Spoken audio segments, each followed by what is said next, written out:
Hola, ¿qué tal? ¿Cómo estáis? ¿Cómo va todo? Bienvenidos a mi canal de YouTube de nuevo.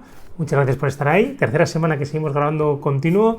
Era un poco el objetivo inicial del canal, poder grabar vídeos semanales, pero bueno, al final ese objetivo ha sido difícil de cumplirlo, pero bueno, últimamente lo estamos haciendo. Agradeceros también que os vayáis suscribiendo poco a poco. Desde que estamos hablando un poco de este tema, el canal pues tiene un goteo continuo de suscriptores. Como os dije, tengo ahí ese pequeño reto de poder llegar a los 1000 suscriptores, con ese primer escalón que podrían ser los 500, a ver si podemos llegar pronto a esos 500 y dar luego el salto a los 1000. Así que nada, de verdad, como os he dicho en los últimos vídeos, al principio no iba a hacer este llamamiento, pero bueno, pues veo que es de utilidad, que da conocimiento del canal. Entonces, bueno, pues agradeceros mucho y animaros a los que no estéis suscritos a suscribiros. Hoy vengo con un vídeo de la sección aprendizajes, que es una sección que hace un tiempo que no la tocaba, y además un vídeo que hace tiempo que quería hacerlo, pero que bueno, he ido viendo el documental poco a poco y hasta hace poco no lo he terminado. Como sabéis, en esta sección de aprendizajes os traigo aprendizajes que he sacado o de conferencias o de charlas o de documentales que he visto, y en este caso vengo con un documental conversación un poco diferente, que es El Camino Interior, un documental conversación presentado por Miguel Ángel Tobías, a quien yo no conocía hasta que no he visto el documental. La verdad es que tenía que haberlo conocido porque tiene un montón de libros, un montón de programas realizados. Entonces, bueno, es una persona bastante conocida, pero bueno, yo tengo que reconocer que no la conocía, y es un programa que realiza el Camino de Santiago en 16 etapas, desde León hasta Finisterre, y en cada etapa lo hace con un invitado diferente. Ha habido invitados pues, que son conocidos, pues Edurne Pasaban, Alejandra Vallejo Nájera, Albert Bosch, estoy mirándolos aquí, David Meca, Pedro Aguado. Bueno, ahí ha habido unos caminantes que eran bastante conocidos, María Alonso Puig, había bastantes que eran conocidos, pero otros yo no los conocía, ¿no? Pues como Javier Benavente, como Kiko Tanonjí, que es conocido, pero yo no lo conocía, José Ramón García. Bueno, ha habido diferentes caminantes que yo no conocía, pero bueno, al final el programa consiste en eso, en 16 etapas del Camino de Santiago. Otro reto por hacer, otro objetivo que tengo marcado, hacer el Camino de Santiago. Ya os he compartido dos objetivos que no tengo hechos: uno, el entrar al agua a hacer surf, o por lo menos por estar encima de una tabla, y dos, hacer el Camino de Santiago. Igual podemos montar una sección de objetivos por cumplir, y cuando vaya haciéndolos lo voy grabando. Y como os decía, bueno, pues es ese Camino de Santiago, y en cada etapa van hablando con cada una de estas personas. Es un programa que está hecho justo después de la pandemia, en la que se habla un poco de ese momento que vivimos pues toda la humanidad, en la cual bueno, pues tuvimos un momento tenso, difícil, en el cual bueno, pues la gente salió muy tocada, y bueno, pues se habla un poco de todas esas circunstancias, de cómo ha vivido cada persona y los desarrollos personales, profesionales que han tenido en su trayectoria, ¿no? Al principio pensaba hacer este vídeo de aprendizajes contándoos las personas que me han gustado dentro de los mensajes, porque no todas las conversaciones pues me han tenido el mismo impacto, también por mi momento vital y por mi mapa mental, pero al final he decidido hacerlo de otra manera, y es compartiendo con todos vosotros los aprendizajes un poco globales. No en todos los casos habrán tocado estos temas, pero sí un poco los aprendizajes un poco globales que yo me llevo y que creo que se pueden trasladar a diferentes conversaciones de este documental, conversación que os lo recomiendo mucho, y que bueno, pues que está, creo que está en Movistar, creo que está también en Movistar, está seguro, y creo que también está colgado en internet, que se puede ver. Entonces, nada, voy a compartiros los aprendizajes que he sacado de este documental, que me ha gustado mucho y que os lo recomiendo. Y nada, ahora os lo cuento de manera un poco descriptiva, sin entrar en mucho detalle, porque si no el vídeo se alargaría muchísimo. Pero bueno, os lo cuento ahora. Vamos a por ello. Aprendizajes del documental El Camino Interior.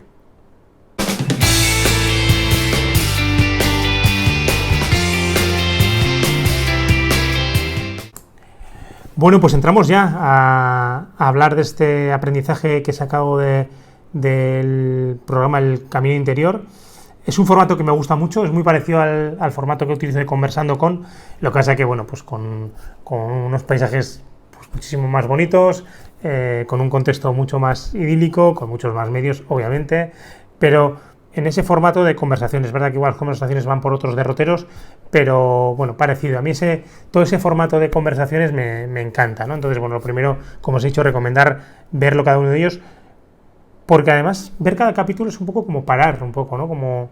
Como dedicarte un tiempo a escuchar pues cosas muy interesantes, ¿no? Es verdad que hay diferentes capítulos, a mí ha habido unos capítulos que me han gustado más que otros, como es normal, pero era como un momento de voy a dedicarle estos 50 minutos o esta hora a escuchar a una persona, a aprender, a desarrollarme.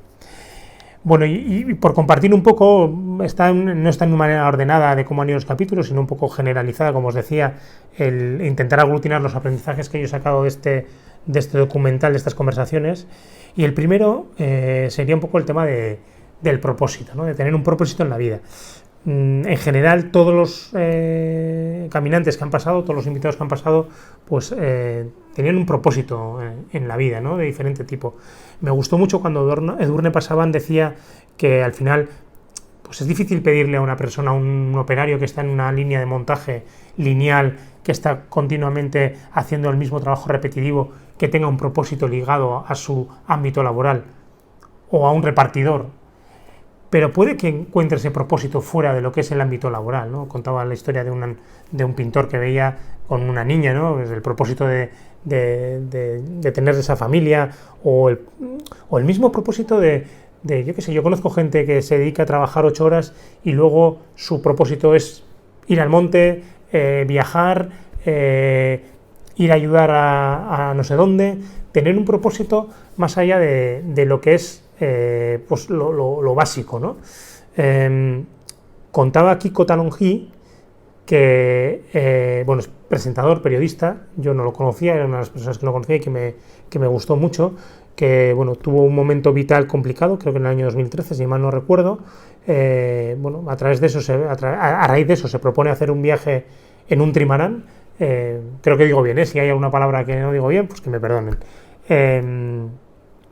En un trimarán, y hace Algeciras, Estambul, y en ese viaje tiene un momento muy complicado, cambia el temporal, entra viento, olas, y se ve, bueno, le rompe 2 partes del trimarán, se queda con el casquillo central, y bueno, en ese viaje él había hecho un análisis profundo personal, en el que se estaba encontrando mejor, en el que se está encontrando consigo mismo, y bueno, llega un momento en el que tiene ese cambio de temporal, en el cual pues empieza a tener dudas de si va a salir de allí, y cuenta que en aquel momento había sentido tanta libertad y tanta unión de propósito con lo que estaba haciendo, que más o menos era, bueno, pues me voy a morir en 2-3 horas, pero me voy a morir tranquilo, ¿no? De alguna manera.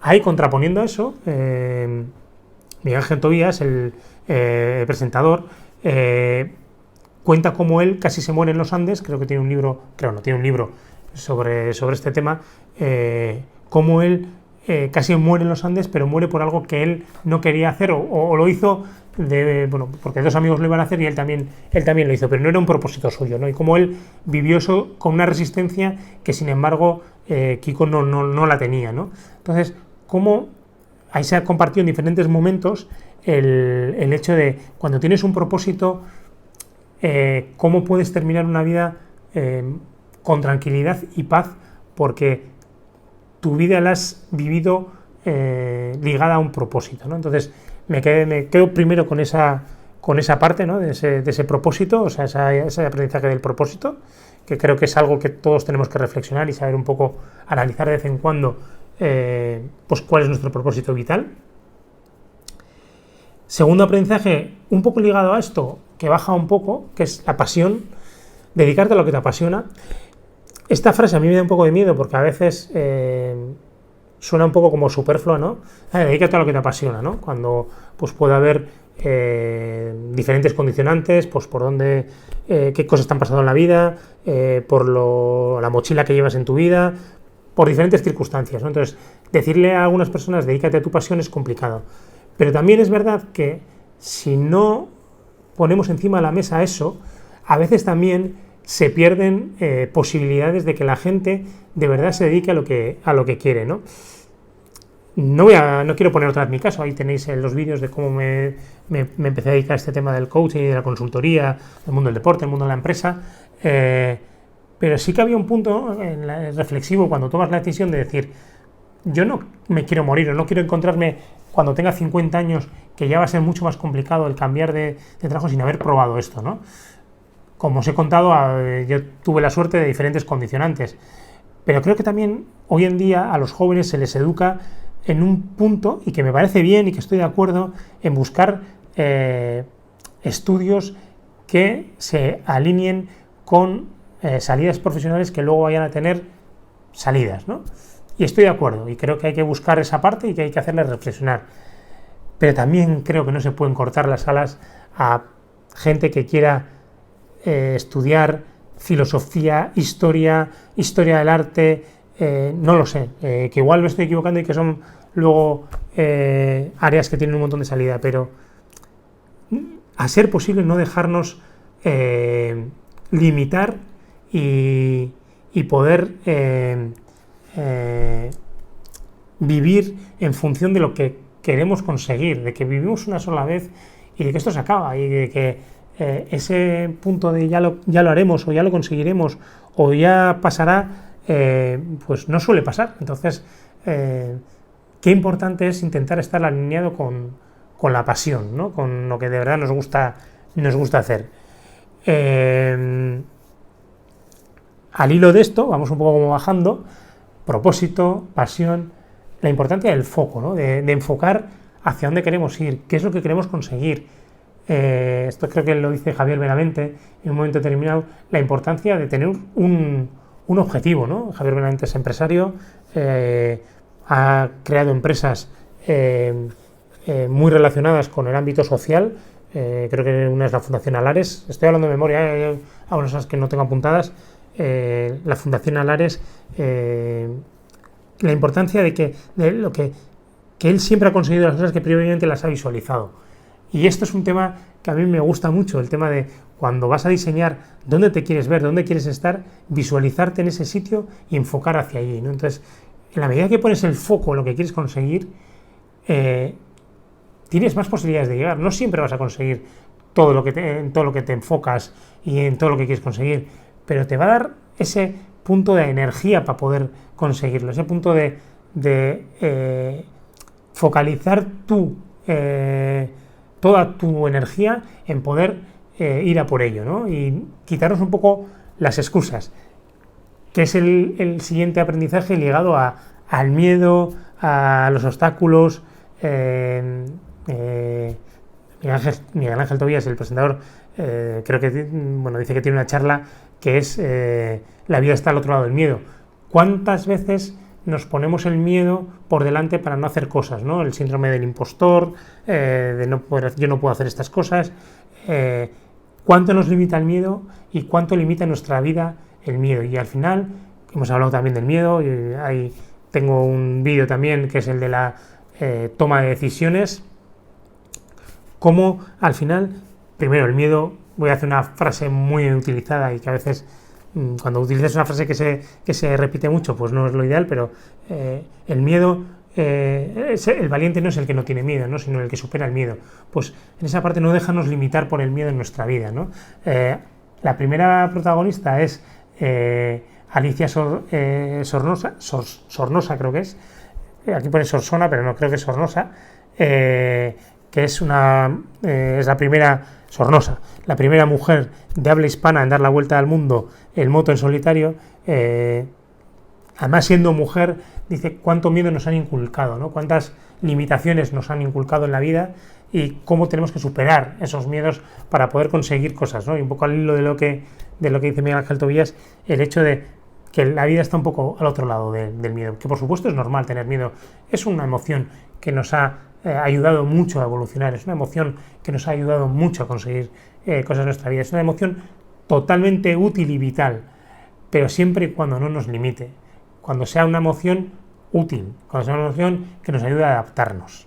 Entonces, pues este sería el cuarto aprendizaje, ¿no? Digamos, el de propósito, el de la pasión, el de focalizarnos y el del miedo. El siguiente aprendizaje sería el de, además esto salió hace poco en una sesión que tuve, el tema de la vulnerabilidad a la hora de pedir ayuda. Muchos de los caminantes, de los invitados, han tenido que pedir ayuda en diferentes momentos para diferentes situaciones, incluso, bueno, pues Edurne Pasaban yo creo que es conocido hasta el punto de llegar a intentar acabar con su vida, ¿no? Entonces, la vulnerabilidad como la fortaleza de poder decir en un momento determinado, yo no puedo con esto, yo no sé esto, necesito ayuda. A veces ligamos ese punto a la debilidad y sin embargo cuando una persona se analiza, autorreflexiona, se trabaja, se dedica tiempo, trabaja en su propósito, en su pasión, en sus objetivos, se hace fuerte, se hace vulnerable y es capaz de pedir ayuda, de pedir que alguien le ayude a conseguir algo o alguien le ayude a salir de un sitio. Y esa parte es algo súper importante para todos nosotros. Saber mostrarnos vulnerables y pedir ayuda porque no sabemos, porque no podemos, por lo que sea. Esta parte yo creo que en algún vídeo también lo he comentado, el tema de la vulnerabilidad. Es importante saber que también hay que mostrarse vulnerable en contextos de confianza. Hay veces que no nos podemos mostrar vulnerables porque el contexto de confianza no está creado. Entonces, por mucho que nos mostremos vulnerables, puede que ese contexto de confianza no nos ayude, como no está creado, no nos va a ayudar a poder salir de esa situación. Entonces, mostrarse vulnerable sí, pedir ayuda sí, pero siempre tener en cuenta que siempre va a ser más fácil el que eso se pueda hacer dentro de un contexto de confianza. Si no hay ese contexto de confianza, hay riesgo de que esa vulnerabilidad se pueda volver en nuestra contra, ¿vale? Y el último punto de aprendizaje, que yo creo que engloba un poco todo lo que hemos comentado, es la importancia de conectar con nosotros mismos, la importancia de conocernos, de analizarnos, Albert Voss habla en un momento determinado de... Albert Voss es, aparte de emprendedor, es aventurero, ha llegado a las 7 cumbres más altas de cada continente, ha hecho una travesía por la Antártida.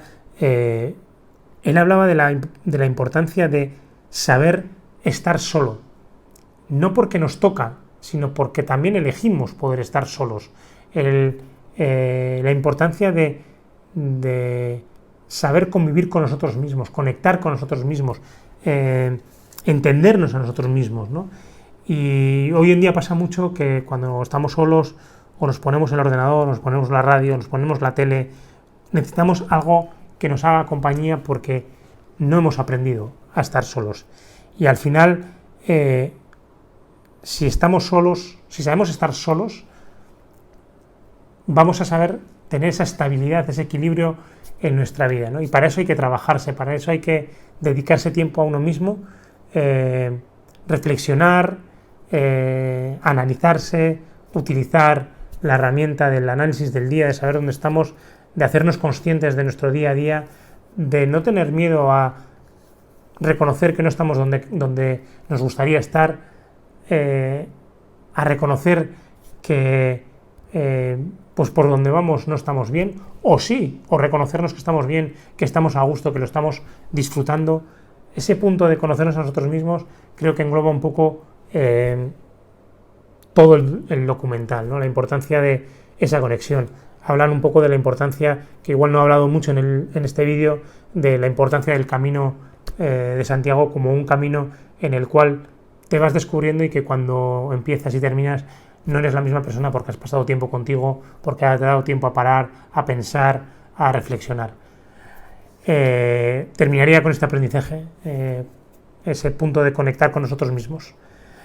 Espero que os haya gustado. Os recomiendo ver el documental de conversaciones porque os lo va a explicar mucho mejor que yo y vais a sacar vuestros propios aprendizajes, que igual son diferentes a los míos, pero me quedo con esos aprendizajes que hemos comentado: importancia del propósito, importancia de la pasión, importancia de enfocar dónde queremos estar, dónde queremos ir, una vez que hemos analizado nuestro propósito y nuestra pasión, focalizar en nuestros objetivos y nuestras metas, superar nuestros miedos, el ser y poder mostrarnos vulnerables porque no hemos trabajado, y por último y por fin conectar con nosotros mismos.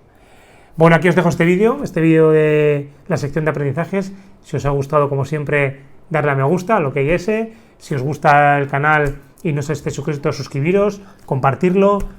Sabéis que me ayuda mucho, que ayuda mucho y que además es gasolina para poder seguir con este canal.